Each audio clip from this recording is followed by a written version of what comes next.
ក្រោយមានការរិះគន់ពីមហាជនពេលនេះសមត្ថកិច្ចឃាត់ខ្លួនបរិសុទ្ធ2នាក់ដែលប្រើអំពើហិង្សាទៅលើកុមារនៅអង្គរវត្ត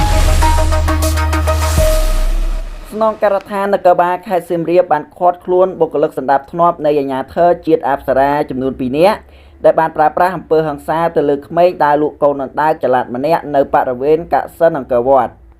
ស្នងការដ្ឋាននគរបាលខេត្តសៀមរាបបានគូបញ្ជាក់ឲ្យដឹងនៅព្រឹកថ្ងៃទី13ខែមករាឆ្នាំ2024នេះថាពាក់ព័ន្ធទៅនឹងការប្រើប្រាស់អំពើហិង្សាបុគ្គលិកសណ្ដាប់ធ្នាប់នៃអាជ្ញាធរជាតិអប្សរាទៅលើយុវជនដែលលក់កូនអណ្ដើកចល័តនៅបរិវេណ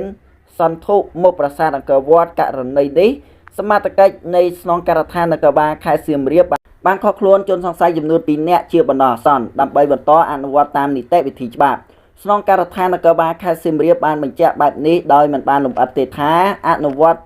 ច្បាប់បែបណាចំពោះជនទាំងពីរខាងលើក្រៅតែបញ្ជាក់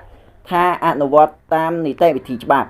គួរបញ្ជាក់ផងដែរថាកាលពីថ្មីនេះមានវីដេអូចែកចាយតាមបណ្ដាញសង្គម Facebook បង្ហាញពីសកម្មភាពប្រើប្រាស់អំពើហិង្សាទៅលើក្មេងដែលលក់កូនអណ្ដើកចល័តម្នាក់